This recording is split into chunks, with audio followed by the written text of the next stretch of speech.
सुनने में आया कि 26 से 28 जो बंदे इस नाव में सवार थे, 5-6 को चढ़ाया गया है, जिनकी लाशें उनके घर पहुंचाई गई है। हम आला हुकाम से एज अ दरमाना अपील करते हैं कि जो पुल पिछले 15 सालों से नहीं बन रहा था, इसकी वजह क्या है, इस पर एक इंक्वायरी टीम बिठाई जाए।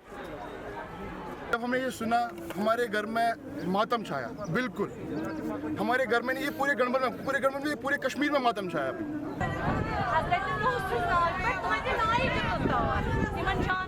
एडमिनिस्ट्रेशन ने टाइमली एक्ट करने पे जो है कि शायद बचाया भी लिया होता है। फॉर एग्जांपल कैसे बचाया लिया होता है कि ये ब्रिज जो हमारा फुट ब्रिज है यहाँ पर, ये पिछले 10 से 12 साल के भीतर जो है अभी अंडर कंस्ट्रक्शन है।